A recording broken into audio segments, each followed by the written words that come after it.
Okay, so this is one I'd been meaning to do for a while, and it probably would have been much more appropriate last year when Bonnie and Clyde was getting all this attention for being its, what was it, 50th anniversary.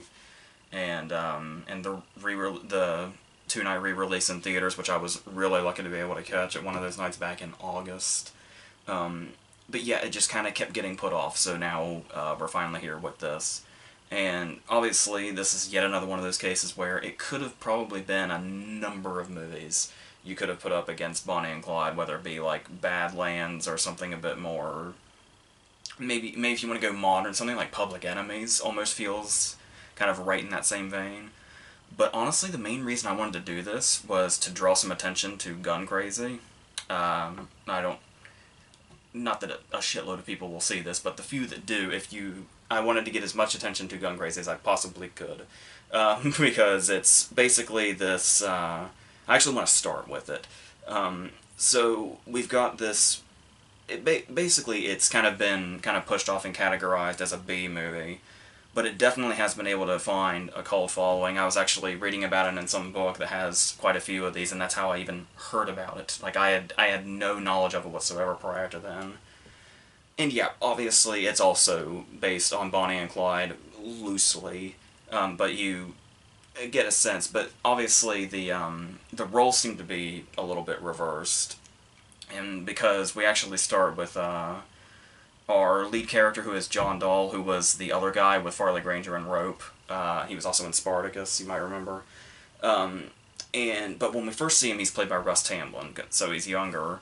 And we get a very interesting backstory on this character, and that is the fact, and it gives the title alone so many different kind of meanings, because we're following a character who we know is going to be involved in, like, a crime setting or a Bonnie and Clyde setting. But the first thing we learn about him is that he's obsessed with guns, but at the same time cannot kill anything. When we see him kind of messing around with guns when he's just a kid, we get like a flashback within a flashback here. We see him accidentally kill a chick by shooting it, and it just completely messes him up. And it's like the beginning of Hacksaw Ridge. Like, he commits violence once and then basically vows that, oh, that did not feel good, I'm never doing that again. Which is very conflicting for somebody that ends up growing up with a gun obsession. So I really think that approach in general is very interesting and has a lot to, you could say a lot of modern debates could be brought up in regards to where this movie is coming from, particularly with this character. How you can have one and not necessarily the other, I guess. But the interesting thing here is when he gets involved, because we've set up an innocence with this character, but we know there's something uncomfortable underlying here, because we know, even if you're a non-violent person, somebody with as almost unhealthy of a gun obsession as he has, something bad is going to happen, whether it's out of his control or not. And this bad thing happens to be when he meets Peggy Cummins' character. Well, first off, they pretty much bond immediately through their kind of gun obsession, where she's working as this sort of like a carnival attraction of sorts, where she can, like, it's sort of like the opening scenes of, like, you know, Calamity Jane or Annie Get Your Gun or something like that. And she's this expert shooter, but the interesting thing is the way that she is kind of brought into this movie. We actually see her shooting her guns before we actually see her. And it's not necessarily like a pan down, she's firing her guns in the air, and she kind of walks into the frame, like that. For something that's a so-called B movie with a B movie director, the movie's really well shot and really well done. And obviously it's almost like they're seducing each other by the way they do these competitions with each other to see who's the better shooter of the two of them. And eventually, obviously, they fall in together and work together here, but they end up fleeing her employer, who she was once attracted to, kind of in the same way. And there's just a very unceremonious wedding proposal. when they're fleeing, they've got the money they need, they've got a plan, and so he's just like, well, I guess we should probably like stop off at a Justice of the Peace or something, you know. I think this is his exact wording, a Justice of the Peace or something. And it just really catches her off guard, and it's just like that. That's how quick this is. And so we think we know where this is headed, because we've seen stories prior to this, assuming you're seeing Gun Crazy after the fact. But the most interesting thing, and what takes this in so many different directions, is this character, played by Peggy Cummins, who is... because like I was saying, the roles are kind of reversed here, where Clyde kind of brought Bonnie into this whole world. It's the other way around with these two, and she's bringing him into a more... the violent side of the gun obsession world that they live in. So what she is here is she immediately comes off like as some blonde beauty, just that you would see in any movie. She's even got like the Bonnie beret from time to time throughout the movie.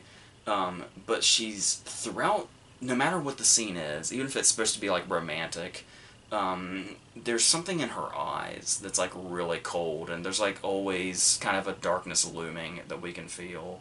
It's worth noting the alternate title to this is Deadly is the Female. So that in itself kind of spells it all out. So I think this title works better, even if it seems a bit basic and B-movie. But as it goes on, we really start to see this unravel with her, this personality. Because once they get stopped in a hotel and they realize they're out of money, it's like, well, I guess we gotta start robbing people now. But of course, he's grown up non-violent despite his interests, and says, well, we can't do that. I can't live a life like that. And her response is, well, then I guess you better kiss me goodbye. And it's that simple. But the interesting thing about that is that this isn't like... and she's like wearing a robe when she says this, but this isn't some seductive mind game, really. Or it doesn't come off that way. It's certainly a mind game, but it doesn't come off that way. She's just so effortlessly irresistible in the way that she does this. And when she chooses to do exactly what she does at the perfect time, like when he finally gets... it gets to the point where he's trying to decide if he can shoot somebody or not in a given scenario. And while this is happening and he's trying to make this decision that's going to change his life forever, it's only then that she says that she loves him for the first time, ultimately influencing the decision he makes in the moment. And so you can just see that in the way she gets inside his mind all throughout it. But like I said, there's just something so effortless about it that it doesn't feel like it's right in your face of she's the ultimate femme fatale and all that. It's something that's really kind of... I mean, watching a movie we know, but I mean, like, to see it from his perspective, it would have to be, like, really subtle. Because it's almost like it takes him, like, the entire movie to even pick up on this, when to us as an audience, it's blatantly obvious. But that's just the kind of control that she has without it being too over the top and playing it in too much of an obvious way. She's actually has it quite downplayed in regards to how she does it, but obviously, you know, like I said, if you're familiar with the type of movie, you know exactly what you're in for, and how movies in this kind of genre... this was like one of those movies that was like really on the noir line in that late 40s, early 50s thing, area, so... but yeah, it's taken on this whole thing where obviously Peggy Cummins' performance is amazing, and I could go on all day about it, but she never really did like a whole lot of worth noting in her career apart from this. I think her career ended relatively early, but then in her old age she would like still speak highly of the movie. She'd still attend screenings of it and talk about it. And yeah, and the director has, like, you know, it's like a bunch of B-movies with like this right in the middle, and I guess at the time this kind of just fit in with those, and people were just like, oh, it's another one of those. And it was only, I'm not sure how long ago or not, that it finally found this following, and people really saw it for something greater than it was, and it was like some random fluke in the middle of this dude's filmography. And that's not to say there are, you know, you can tell that there's certain B-movie qualities to it. Like some of the performances, I think her name is Annabelle Shaw, who plays Bart's sister. Her acting is a bit, you know, sort of soap opera-y and just not that great in general. Right out of a B movie. It kind of sticks out because of that, but overall, like I was saying, there's some really brilliant shots in this. There's one, I think the most famous is when they're doing a robbery and the camera's in the back seat of the car facing out.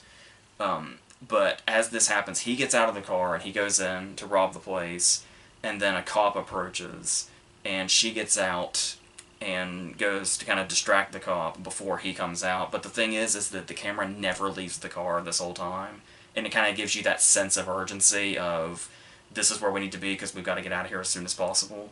And when she goes to talk to the cop, it like comes forward into the passenger seat, but when the robbery happens and they get back in the car, it just goes right back to its other place, and then they drive off.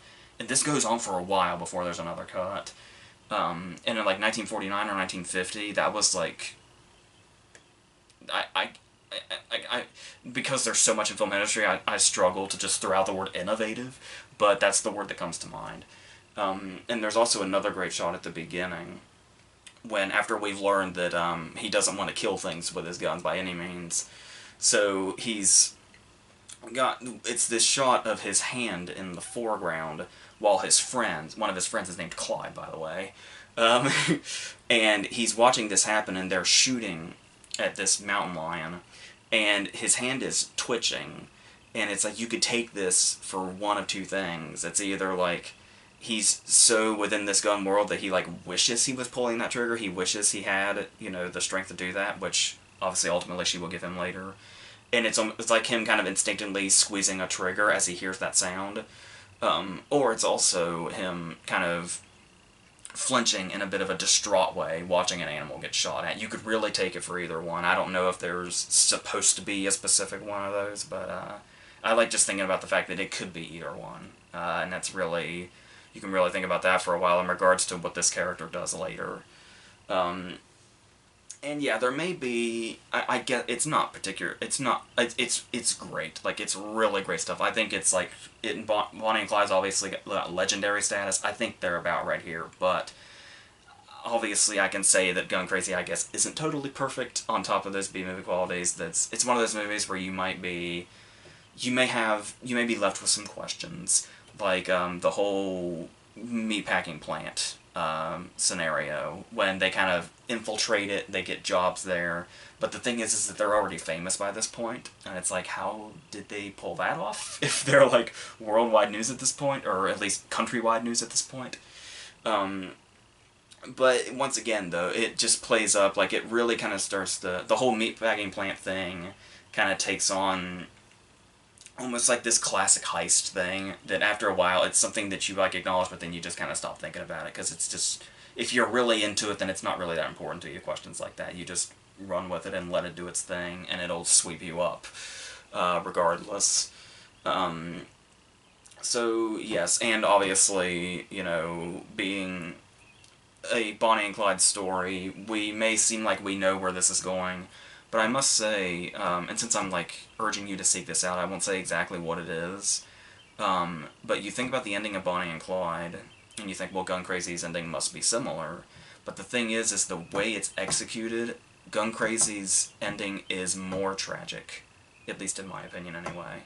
And it's like, how do you get more tragic than what happened to Bonnie and Clyde? But it's just the way that it's done. You would, if you've seen it, you know exactly what I mean, but yeah, I don't want to go exactly into the details of that, like, even though it seems like it might be totally sped out at this point, just the way it's done is just perfect and, like, infinitely more tragic. So, that's what that is. And the great thing also about Gun Crazy is that it's, that it was at the era to where it was able to, like, 10 years later, it was able to influence Godard when he was making Breathless, the whole French New Wave era, which is interesting because the French New Wave would ultimately inspire the way Penn approached Bonnie and Clyde, so it's like it, in multiple ways, kind of came around back to Gun Crazy when you look at Bonnie and Clyde, so I think it's just definitely worth knowing that this movie exists, let alone seeing it and appreciating it. So I just wanted to throw that out there before we talked about Bonnie and Clyde, which I suppose we can do now. So it's one of those cases where it's such a classic movie. It's like, what's really left to say? But yeah, we'll look over it. So we can start with the fact that it might seem, even though we know this is a true to life story, more obviously it's a very Hollywood version of the story, of course. But I mean, at the same time, there is that whole thing of it does kind of have a real feel to it, especially since it feels so weirdly close to now, despite being made over 50 years ago. So the thing here is that like how instantaneous their meeting is. Like in any other movie, especially today, you'd probably just immediately dismiss it like, well, that happened way too quickly. They don't have enough time to do this. They haven't established this. But the thing about it is, in like this first couple of minutes, we kind of establish something right away with hardly much exposition. With Clyde, it has to be all exposition because we're just meeting him. But with Bonnie, there's like this whole expositionless 2-minute scene of just her in her bedroom alone. And it's sort of like, I mean, in 1967 it was, you could say everything was like really well done, but nowadays it would almost seem like Film School 101 type stuff. Like the fact that we know that Clyde has just been released from prison, so he's been behind bars for however long it was, and he's just, this is him just finally on the outside and he can be free again. And so Bonnie is about to reach that same stage, but she's imprisoned in a different way. She's at this kind of, in this dead-end town, in this dead-end place with this job that it's so predictable that she's a waitress. He just kind of guesses that immediately at the sight of her. He's like, oh, you know, you're probably a waitress, and you can just kind of see her deflate. But she's like literally behind bars when she's laying on her bed and holding them. So you kind of get this sense of there's that immediate connection, and then when she sees him and sees that he's not to be trusted because he's about to steal her car, or her mom's car, you can sense that there's something instantaneous. And it's not necessarily just the setups, but their performances really sell this, like, throughout the whole thing. So, talking about Warren Beatty, obviously he's also the producer, and this was, like, one of his real, like, it's my understanding he had to, like, beg to get this movie made, because he was so intent on it. And the interesting thing about it was him playing this character was, I guess he was kind of seen as, like, sort of falling out of, like, his young pretty boy phase at this point. And it's kind of like, he was known at the time, and for a while after, as being the dude that, like, would fuck anything that moved, basically. So, the fact that he's taking on this part of a guy that cannot do that, like, cannot perform, seemed like a really interesting direction we're going to take, and seemed like he was really all about the material, and this wasn't like an image thing at all, and it was like far from it. And that's how much passion he had to get this movie out there. And that really comes through in his performance when he just really, really sells the bravado of the whole thing, especially at the start when he's trying to convince Bonnie of the type of person that he is and where he's come from and all that other stuff. And it's, you know, basically trying to impress her, but also seeming like he genuinely comes from those places at the same time. And obviously there's going to be those conflicting moments, like right at the start. Like, they don't try to necessarily hide it. When they're going to, like, their first real robbery, and he's saying, like, oh, this will be the easiest thing in the world, and then the camera just lingers on him, and it's like he's so uncertain about that internally, but he's trying to play it up like he's, you know, ready to go, and that he does this all the time. And then in Dunaway's case, I really like the way that she just kind of takes charge immediately, and it's not necessarily, it doesn't necessarily feel like the guy swooped up girl and got her involved into this. It's like she's as much to blame for where she ended up as he is. And because she's the one that, like, as soon as she sees him, like, even though she's naked in the confines of her bedroom, it doesn't stop her from just calling him out and charging after him. And then there's the whole thing about how she's kind of, when he's going on about his whole thing, you can get this sense of she's not buying into it immediately. She's not, like, completely head over heels, will buy any bullshit that comes out of his mouth thing. She is taken by him immediately, but there's certainly still a sliver of reality in her mind as well. And when they're driving away, she's the one that initiates the physicality. And I love that. So that's the reason that there's one part in this movie that just really makes no sense to me. And I'm really not sure why it's in there, because it doesn't seem to reflect anything else that happens in the movie. Which is when it does seem like he's in control of her when they're sitting across from each other eating, and she's got that curl in her hair. And he just very flat out says, "Fix that, I don't like it." And she just, like, does it, like, as if to obey him as fast as possible. And that's doesn't seem in line with the rest of her character, or his, at all through the rest of the movie. It's just one moment that kind of sticks out in a weird way. Almost like it was, like there was an early stage of the script where they had him be the controlling one, and she was, like, the little puppy dog that just wanted love. And that they didn't think to take that out when they revised it, is what it feels like. So that always stuck out to me. But for the most part, obviously, this setup shows us where the characters are coming from in a really effective way. Also, we've got a slew of supporting players here. This movie got 5 acting nominations. On top of the 2 of them, we had Gene Hackman, who's playing his brother, obviously, and there's these really great moments at the start when we first meet him, when it's like, we get an immediate closeness, but it almost feels like, even though they are brothers and there's certainly a closeness, it almost feels forced, because they do the really rowdy thing, and they, like, roughhouse and all that stuff, but then there are these moments where after they do that, they just kind of stand in silence, like they have nothing else in common, unless they're going to talk about something that's happening, like, directly, like right now.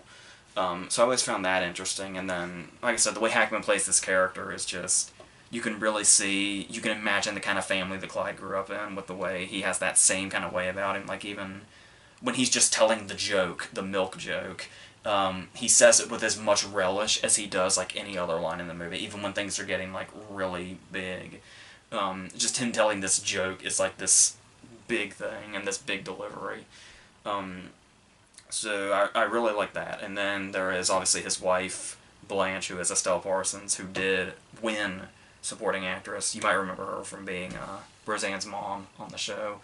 And she's the kind of character to where it's like, you watch a lot of the movie and it's kind of like, you wonder, like, if the Academy could take this back, would they? Because she's but then it's one of those things where you kind of look at it multiple times and you realize it's like she's one of those characters that is, like, so infinitely annoying, but that's also her purpose. Like, she's the character where if a gunfight ensues out of fright, her plan is to shriek at the top of her lungs and run through the gunfight. Because that's her character. And obviously it's going to set up this internal conflict with Bonnie, where Bonnie's had enough of her shit after 5 minutes of meeting her. And this continues throughout and only gets worse, because Blanche gets more and more like that the more comfortable she gets in this scenario. But it's not all that. There are a couple of scenes that really stand out, and probably are much more her, the scenes that kind of sealed her win. I like the moment with her and CW when they're going to get chicken, and she's like, it's like her first downplayed moment in the movie, and it's like really laid in. And then there's the other scene after she's been blinded and she's confessing CW's identity, which is really good stuff. And I think that's more of what the Academy was remembering when they gave her the win, more so than the... But once again, she had to be convincingly like the annoying portions of Blanche as well, which obviously she does to an effect. So whether you like that effect or not, I guess, is another thing. But I guess it worked regardless. And then we've got Michael J. Pollard, who, it's very interesting that he only seems to pop up in these very much... He's like one of the poster children for a character actor, where it's like he's that guy where, like, only a few... Like, when my dad said his name when we were watching Scrooged one day, and then that's when it kind of stuck with me, and it was like, you don't really see this guy around much, and it kind of blew my mind that he was an Oscar-nominated actor and had such a major part in this movie from 1967, this big, legendary movie. And he does play it very well. He's like that, he's got that sort of, idiot way about him. Like, he's very, impressionable. He's the one that parallel parks the getaway car like an idiot. But then at the same time, Like the scene where they go to the movie theater, the very on-the-nose scene when they're watching We're in the Money Number from Gold Diggers in 33. Um, and he's being berated by Clyde for doing that. And it's like, we know CW's an absolute moron for doing that. But just this look on his face, and him coming to terms with the fact that the bank manager got shot in the face because, I mean, you know, Clyde obviously played a huge part in that, but yeah, if he had not parallel parked the car, that bank manager probably would not have been shot in the face. And we see all this, and it immediately takes us from, oh, this guy's a fucking idiot, to, you know, you really sympathize for him, and there's something that's somewhere in there is lovable about him that you don't get, that it still hurts to see Clyde treat him that way when we know that what he did was so fucking stupid. And then later on, when they're at his dad's house, and we see that he's just this wimpy guy that gets very easily pushed around, and we understand why he would just jump into a car with Bonnie and Clyde without even saying anything, and giving them all the money. Once we meet this guy, and it really takes me in an interesting direction where he's like so incredibly two-faced, where it's like, he's the guy that says, like, oh, Clyde's looking out for you, you know, your name's not in the paper, your identity is safe, everything is good. And then when they're inside, he's like, you know, you're so worthless you can even get your picture in the paper. And it's just really makes his character interesting when you see all these different things unfold about him, when he just kind of seems like the idiot sidekick on the surface. So he added a lot to that. And that's the thing, is we get to know these characters so well and their backgrounds so well, and how the movie often plays up like kind of a comedy, and it's like we get so invested in them and we come to like them so much because they seem so normal when they're not committing horrific acts of violence, that it's almost like we kind of get desensitized to what they've done and what they can do.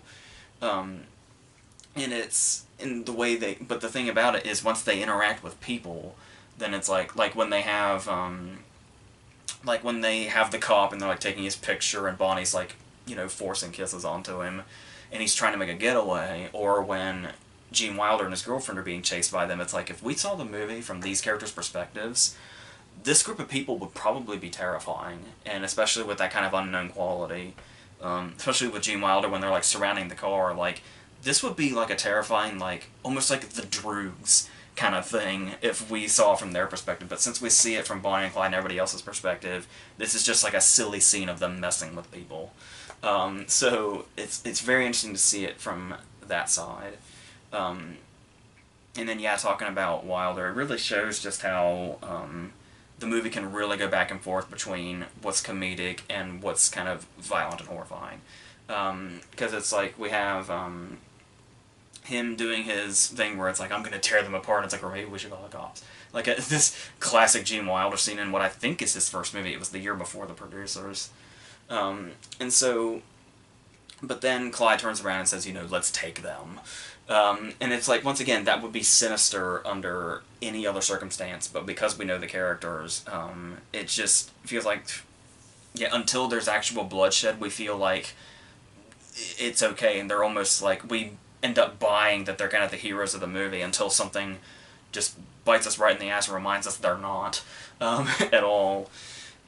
So we get these moments like after they've taken Gene Wilder, we clearly have a hostage situation here, but it just turns into, you know, all of them kind of buddying up, and, you know, Hackman getting to tell him the milk joke, and again, and then the comedic moment that's like right out of, you know, any screwball comedy or whatever, when Bonnie just kind of offhand asks how old she is, and she says, oh, I'm 33. And she catches herself, and we realize that she must have told Wilder a significantly younger age by the look on his face, and that's just its own little scene. That's it. But then these scenes end up getting swallowed by the darkness as we get further and further to the impending doom that we know is coming, because we have this scene that plays up like that, and then they go and they get burgers and fries and all that, and then she just happens to say, so, what do you do, to Gene Wilder? And he says, I'm an undertaker. And it's like, it's almost like it's been slowly setting in with Bonnie that something terrible is going to happen, and this is like the first big omen. So it just completely changes her character for the rest of the movie after he says that. and they leave them there, and then there's the moment right after that when she goes to visit her mother, and her mother just tells her, like, you know you're gonna die, right? And it just gets really. There's even that great scene when they kind of forebode this when they're running through the field, and like just the cloud goes over the sun, which to my understanding was not an effect. So that's really cool. Also a good time to point out this movie won the cinematography Oscar on top of Parsons winning supporting actress. And and then once again, once that darkness does come in full, and the violence really takes over, because we've seen violence throughout the movie, but then it gets to the point where it's happening to the people that we've come to know so well. When Buck gets hit in the head, when Blanche gets hit in the eye and blinded, both Bonnie and Clyde get hit at some point, and it just really becomes about like bloodshed and suffering, like how Buck is basically bleeding out overnight. And then the way Blanche has those horrified screams as we're just watching him die with the cops surrounding him. And it's like, it really takes hold in a way that really just shows you right in your face, like, this, like, all the fun we were having before, all the comedic scenes and all that, this is what we were always alluding to was going to be the case, no matter what. And we all knew that going in. They knew that going in. But the way it hits is just still feels unexpected, regardless of how much they spend the movie alluding to it.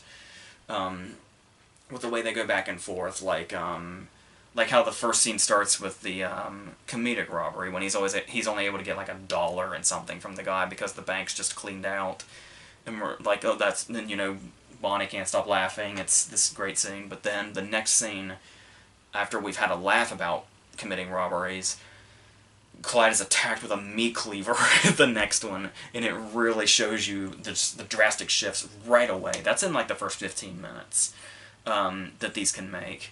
And yeah, the way it just kind of crescendos with how this movie goes about its last 20 minutes or so is just... And it's one of those cases where it feels like the violence feels so modern and so in your face. Like, this was the time where they basically said, fuck the censors. And because with the way, like, you think about, like, 1967, you think about, like, say, the movie's competition in the Best Picture category, for instance, like, In the Heat of the Night, The Graduate, Guess Who's Coming to Dinner, were the same year, Dr. Dolittle were the same year, and it's like, those movies feel very much of the 60s, and, like, you see, In the Heat of the Night certainly has its moments for sure, but still kind of in that era. But the violence in what is shown in Bonnie and Clyde does not feel of the era of those movies at all. It feels very much closer. And not just that, but like just the content in general. Like I said, the opening scene is the lead actress just walking around a room naked.